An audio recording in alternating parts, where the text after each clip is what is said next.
দুম্বা যদি আপনি 6 months ফিট করেন, even if they eat twice than a goat, এটাতে যদি 10,000 খরচ হয়, ওইটাতে আপনার দুম্বাতে 20,000 টাকার ফুড খাচ্ছে। প্রাইসের দিক থেকে তো ইটস মোর দেন 6 times। পরিণত দুম্বার ওজন কেমন হয়? You will get him 100 kilo, একদম মিনিমাম। দুম্বা হোক অথবা ছাগল হোক, কিভাবে করলে আমি এটা সবচেয়ে প্রফিটেবল করতে পারবো? কোন ব্রিডটা এসে স্টার্ট করতে পারে? যে স্টার্ট করো যেটা মার্কেটে তোমার থেকে ইমিডিয়েট নিবে, whatever will make you interested in the business. যখন আমি দেখবো যে আমার টাকা আসতেছে বা আমার অ্যাসেট বাড়তেছে, তখনই আমি যাবো। এভরি সিঙ্গেল বিজনেসে you have to get involve. আপনাকে টোটাল কন্ট্রোল আপনার হাতে থাকতে হবে। You can not trust anyone in terms of business. Business যখনই ভালো হবে, মানুষ তো গ্রিডি তো হবেই। আপনার টাকায় যদি আমি এক্সপিরিয়েন্স গ্যাদার করি, তাহলে তো এর থেকে বেটার অপরচুনিটি আর কিছু হইতেই পারে না। বাংলাদেশে যদি আমি এখন সেলসম্যানের জব করি, পিপল উইল স্টার্ট লাফিং। If I find a sales job better than current job, I will definitely go for it. ছাগলছানা ও ছাগলের প্রতি মায়ায় পড়ে যায় বাবা ছেলে। সেই মায়া থেকে বিভিন্ন জাতের আরো কয়েকটি বিদেশি ছাগল কিনতে থাকেন আদনান চৌধুরী। খামারের এক একটি দুম্বা বিক্রি হচ্ছে 1.5 লাখ থেকে 2.25 লাখ টাকায়। আমি ওই জায়গায় আসলে সীমাবদ্ধ ছিলাম না। আমি 10টা দিয়ে শুরু করেছি, 10টার বাসা ছিল, এখন আমার 150-200টার বাসা আছে। এখন যে পর্যায়ে আছে, আমি চাইলে এনক্যাশ করতে পারবো প্রায় 1 কোটি টাকার মতো। আদনান ভাই কেমন আছেন? আসসালামু আলাইকুম ভাই, ভালো আছি, আপনি ভালো আছেন? এই তো আলহামদুলিল্লাহ। থ্যাংক ইউ ভাইয়া সময় দেওয়ার জন্য ব্যস্ততার মধ্যে। You are most welcome. Adnan ভাইয়ের একটা অসাধারণ প্রজেক্ট হচ্ছে গিয়ে ওনার ইউনিক গোট ফার্ম, যেটা উনি একসময় বিদেশে পড়াশোনা করতে গিয়েছিলেন। সেইখান থেকে এসে ওনার জন্য ফার্ম দেওয়াটা সেটা খুবই একটা ইউনিক, আসলে ইউনিক। কারণ আমার সবসময় হায়ার স্টাডিজ, বাইরে থাকা, দেশে আসলেও আমরা হয়তো বা ই-কমার্স বিজনেস এবং অর্থাৎ আমরা .com বিজনেসে যাই, সেখান থেকে ফার্মিং আসে খুব কম মানুষ। এবং যারা আসে তাদেরকে আমি খুবই ওই জায়গা থেকে রেসপেক্ট করি, যে কারণ আমি মনে করি যে আমাদের অনেক শিক্ষিত তরুণদের সমাজের যাওয়া উচিত। আপনার যাত্রাটা কীভাবে শুরু হলো? বেসিক্যালি আমার স্টার্টিং হয়েছে আমার বাচ্চার শখ পূরণের মাধ্যমে। ওই কোরবানের সময় আমার বাচ্চা যখন মানে শখ করে যে একটা ছাগল নিব, তখন আমি বোয়ার গোটস, মানে বাংলাদেশে মোটামুটি, বাংলাদেশে না ওয়ার্ল্ড ওয়াইড খুব ফেমাস একটা ব্রিড আছে বোর, আফ্রিকান বোর বলে, আফ্রিকার। ওখান থেকে 2টা ছাগল নিয়ে আমি শুরু করি। তো মানে এগুলো হচ্ছে মানে ওয়ার্ল্ডের সবচেয়ে হাইয়েস্ট গ্রোথওয়ালা ব্রিড বলে এই বোর গোটসকে। তো আমি ওই 2টাই নিয়েছিলাম। ওগুলো সাইজে বড় ছিল, ঠিক আছে। তো আনফর্চুনেটলি যখন কোরবানির সময় আসলো, এগুলোকে স্লটার করার সময় আসলো, আমি দেখলাম আসলে এগুলোর দাঁত হয়নি। তো বাংলাদেশে না, এটা বিভিন্ন জায়গায় লেখা আছে যে আসলে দাঁত না উঠলে বা 1 বছর না হলে ওই প্রাণী দিয়ে কোরবানি হয় না। তো ওগুলো যেহেতু সাইজে বড় ছিল, ব্ল্যাক বেঙ্গল থেকে বড় ছিল, আমি ভাবছিলাম এগুলো ম্যাচিওর। তো আনফর্চুনেটলি ওগুলো আর কোরবানিতে মানে স্লটার করা হয় না, ওগুলো আমি রেখে দিই, বাচ্চাও খুশি হয়। তো পরবর্তীতে বাই দ্য টাইম ওটা 6-7 মাস পরে গিয়ে মানে যেটা ডো ছিল, একটা বাঘ ছিল, একটা ডো ছিল, যেটা ডো ছিল ওটা দেখতেছি একটু মানে খাওয়া দাওয়া ছেড়ে দিছে, মানে একটু আনওয়েল ফিল করছে আর কি। তো আমি সাথে সাথে একটা ভেটেরিনারি ডক্টর কল করলাম। ভেটেরিনারি ডক্টর এসে মানে বলছে দিস গোট ইজ প্রেগনেন্ট। মানে তো মানে এটা কোয়াইট শকিং, মানে প্লিজেন্ট শকিং আর কি। It was quite pleasant shocking for me. তো আমি বললাম ওকে ফাইন, তাহলে মানে what should we do? Sir না, ওকে আপনি যেই পরিমাণ ফিডিং দিচ্ছিলেন ওটাকে ডাবল করতে, মানে স্বাভাবিক, কারণ ও এখন প্রেগনেন্ট, মানে she needs to take few supplements like calcium and মানে যেগুলো দরকার প্রেসক্রাইব করলো। তো শুরু করলাম। জাস্ট আফটার মানে a month or 2 I have got a very beautiful baby, মাশাল্লাহ। তো ওইটা দেখেই আমার ছেলে, মোটামুটি আমার ফ্যামিলির সবাই মানে গট ভেরি হ্যাপি। এবং ওই বাচ্চাটা আমার মনে আছে, ওই বাচ্চাটা আমার বাড়িতে ফার্মের থেকে বাসায় এনে বাসার চট বিছিয়ে আমরা মানে 2-1 দিন ওই বাচ্চাটাকে নিয়ে খুব মানে বাসার সবাই খুব এনজয় করছে আর কি। মানে বাচ্চাটাকে খাওয়ানো তাওয়ানো শুরু করে সব কিছুই করছে। তো এরপর আমি আসলে মানে একটা মানে চিন্তা করলাম যে মানে এইটা তো আসলে নট ব্যাড থিং। আর বাই দ্য টাইম আমি যার থেকে ছাগল নিয়েছিলাম, বোর ছাগল, যেহেতু এটা একটু আনকমন ব্রিড ছিল, এটা সেলেবিলিটি এত বেশি ছিল না, ওই ভদ্রলোক আমাকে ফোন দিছে, বলছে ভাই আমি ফার্ম ক্লোজ করে দিচ্ছি, তো আমার কাছে আরও কিছু মানে গোটস আছে, আপনি কি নিতে ইন্টারেস্টেড কিনা? তো আমি বললাম যে হ্যাঁ নিতে ইন্টারেস্টেড, বাট মানে বোর গোটস তো একটু এক্সপেন্সিভ, তো মানে আমি আসলে এতগুলা নিতে পারবো না, হয়তো 2-1টা নিব। তো ও বলছে না, I need the money, don't worry about the price, I will decrease the price, আমি আপনাকে একটা মানে খুব ভেরি অনার্ড প্রাইসে দিব, আপনি সবগুলো নিয়ে নিন।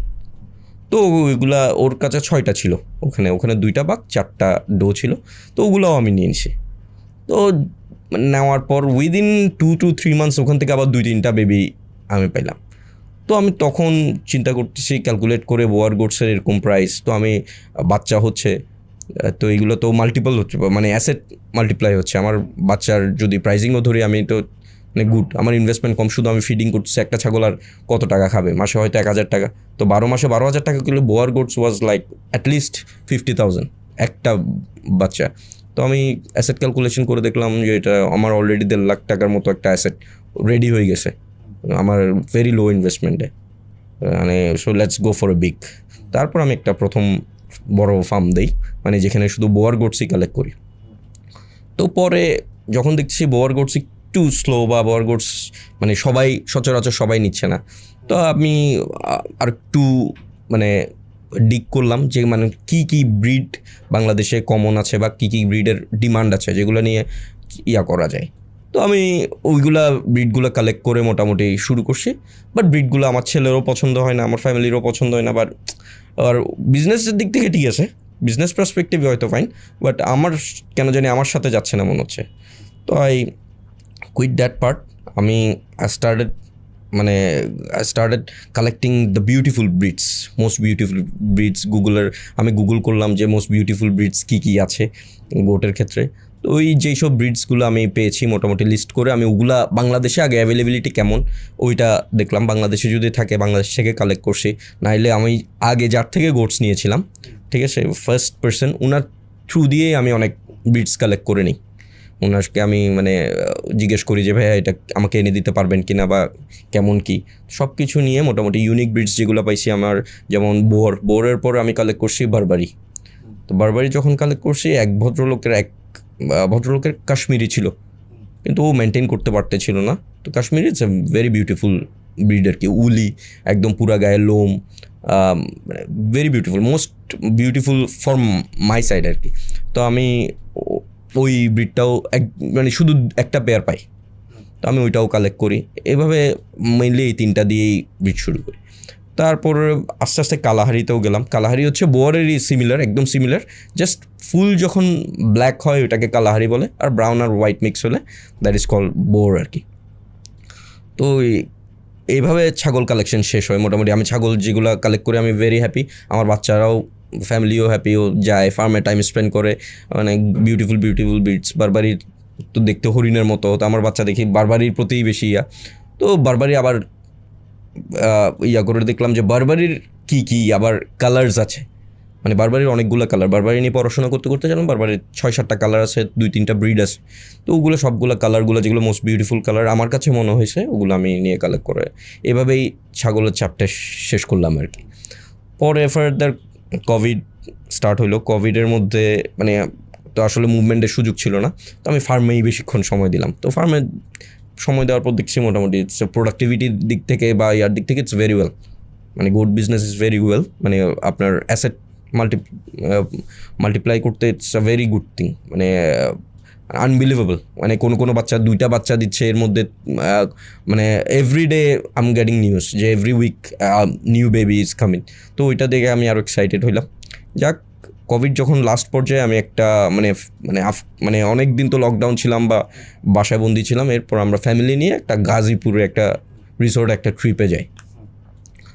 তো ওখানে গিয়ে দুম্বা, ওখানে মাশাআল্লাহ খুব ভালো ভালো দুম্বা, মানে ওখানে সব ফরেন ব্রিডস, মানে ওইটা একটা ফার্ম হাউস টাইপের, কিছু ভদ্রলোক আসতেন। ও তো ওই সামহাও আই গট ইনভাইটেড আর কি, ওখানে যাওয়ার সুযোগ হয়েছে। তো ওখানে গিয়ে আমি শুনলাম যে ওরা সব মানে পুরো রিসোর্টটাই আসলে বন্ধ করে দিচ্ছে, মানে due to covid going in loss, তো রিসোর্টটা অফ করে দিবে। তো ওর যে অ্যানিমালসগুলো আছে ফরেন অ্যানিমালস, ওগুলো সব সেল করে দিবে। তো বাই দ্য টাইম মানে ওখানে 2-3 দিন ছিলাম, my son got gelled up with few of the animals আর কি, as he is animal lover. তো আমি করলাম কি, মানে ওদের থেকে জিজ্ঞেস করলাম যে কী কন্ডিশনে ওরা এগুলো সেল করবে। তো ওরা বলছে লট, মানে if you have to take the whole লট।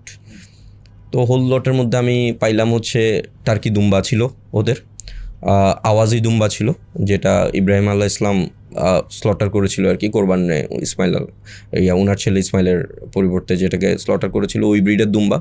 এটা আমি তখন জানতাম না, ওরা বলছে আর কি আমাকে ইন্ট্রোডাকশনের জন্য যে এইগুলাই। তারপর হার্লি কুইন্স পার্সিয়ান দুম্বা ছিল, ডরপার শিপ ছিল, তো আমি শুরু করেছিলাম 3-4টা দিয়ে, but by the grace of Almighty এখন আমার ফার্মে এগুলো মোর দেন 50 আছে। তো এইটা মানে এই গত 2 বছর আগেও আমার কিন্তু এটা বিজনেস প্ল্যান হিসেবে আমার ছিল না। যখন দেখছি যে এইভাবে বাড়তেছে, একটা পর্যায়ে আমার যে ফার্মটা করেছিলাম যেটার অ্যারাউন্ড 50 ক্যাপাসিটি ছিল, ওইটা তার জায়গা হচ্ছে না। I have gone for the second one, a larger one. ওইটাতে এখন আবার ফার্দার 100 ক্যাপাসিটি নিয়ে আমি আর একটা ফার্ম করেছি, ওইখানে আমি রাখি। বাট আস্তে আস্তে আমি যেই সব ব্রিডগুলো নিয়ে মানে কালেক্ট করেছি, আসলে ওগুলোর বাংলাদেশের ডিমান্ড খুব কম ছিল অ্যাট দ্যাট টাইম। এখনও খুব বেশি বলবো না, মানে compare to black Bengal and Beetal, Haryana এইসব টিপিক্যাল গোটসের জায়গায় এখনও আমার ব্রিডসগুলোর ডিমান্ড খুব কম। বাট আমি কালেক্ট করে মানে আই ফিল গুড, মানে এইসব ব্রিডস, ইউনিক ব্রিডস নিয়ে আমি থাকতেছি, যেহেতু বিজনেস প্ল্যান ছিল না অ্যাট দ্যাট টাইম। এগুলো যখন বেড়ে যায় আস্তে আস্তে দেখি মানুষ, মানে পিপল, ফার্স্টে আমার নেইবার্স, তারপর হচ্ছে আমার ফ্যামিলি মেম্বার্স, মানে they have started getting interested in that farm. তো ওরা বলছে আমি আসবো, আমি তোমার থেকে ছাগল নিব বা দুম্বা নিব, এইসব মানে আস্তে আস্তে এইভাবে ফার্স্টে রিলেটিভদেরকে দিয়ে শুরু হয়। তো রিলেটিভদের থেকেই মোটামুটি, যেহেতু একটা ফার্ম আছে মোটামুটি চিটাগাংয়ের one of the biggest goat বা দুম্বা ফার্ম, সো এটা আস্তে আস্তে মোটামুটি চিটংয়ে একটু ভাইরাল হইলো আর কি। ভাইরাল হওয়ার পরে এই চিটংয়ের মানুষজন যখন জানছে তখন ওরা সবাই ভিজিটে আসলো। তো এইভাবে মোটামুটি আমার সেলটা শুরু হয় এভাবেই, কিন্তু আত্মীয় স্বজনের মাধ্যমে বা নেইবার্সের মাধ্যমে। গত কোরবানেও আমার মনে পড়ে আমি শুধু আমার নেইবার্স এবং আমার রিলেটিভসের কাছেই ছাগল বা বেচছি, হার্ডলি একটা দুইটা গোটস বা দুম্বা আমি বাইরে বেচছি, এর বাইরে না। কিন্তু এখন দেখতেছি আবার মানে গত কিছুদিন ধরে এগুলোর ডিমান্ড হয়। আমি একটা পেজ খুলেছিলাম অনলাইনে, ইউনিক গোট ফার্ম নামেই। ওই পেজে আমি ছবি যেগুলো আমার কাছে সুন্দর লাগে বা যেগুলো আমার মনে হয় যেগুলো মানুষ দেখলে ভাল লাগবে, আমি ওইসব পিকচার্স আপলোড করি। তো ওই আস্তে আস্তে দেখলাম কি ওই পেজটারও ফলোয়ার বাড়ছে। তো বাড়তে আল্লাহর মতো এখন প্রায় মানে 20,000+ ফলোয়ার আছে। তো ওই পেজেই আমি মোটামুটি বুস্টটা পাই আর কি। তো পিপল স্টার্টেড নকিং যে এটা কি সেল করবেন। তো এরকম একটা দুইটা আস্তে আস্তে শুরু হইলো।